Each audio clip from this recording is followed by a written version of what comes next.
நம்ம இன்னைக்கு stock market class 12th class பார்க்க போறோம். நீங்க என்ன பார்க்க போறோம்னா when to buy shares and how many shares to buy. எப்போ வாங்குறது எவ்வளவு வாங்குறது அதான எல்லாருக்குமே பிரச்சனை. எப்போ வாங்குறது இல்லை, அதை பத்தி பேச போறேன் இன்னைக்கு. ஃபர்ஸ்ட் ஆஃப் ஆல் நான் தேங்க் பண்ணிக்கிறேன். இது வரைக்கும் இந்த ஸ்டாக் மார்க்கெட் கிளாஸ்க்காக மட்டும் 623 பேர் சப்ஸ்கிரைப் பண்ணிருக்காங்க. சப்ஸ்கிரைப் பண்ணுங்க, லைக் பண்ணுங்க, ஷேர் பண்ணுங்க. நம்ம இன்னைக்கு பார்க்க போறது when to buy shares, how many shares to buy. நான் இப்போ வாங்குறது பத்தி பேசுறேன், விற்கிறத பத்தி பேசல. அதாவது when to buyன்றது எப்போ வேணா வாங்கலாங்க. நல்ல நேரம் கெட்ட நேரம் ஏறுறது இறங்குறாங்க, எப்போ வேணா வாங்கலாம். ஆனா எவ்வளவு வாங்குறத பத்தி அதான் மேட்டர் இருக்கு.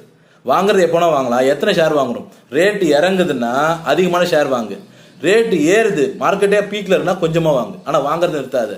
ஸோ ரேட் இறங்கும்போது அதிகமா வாங்கு, ரேட் ஏறும்போது கம்மியா வாங்கு. நான் விற்கிறத பத்தி பேசல, we are talking about investment. ஓகேங்களா, we are a investor, we are not trader.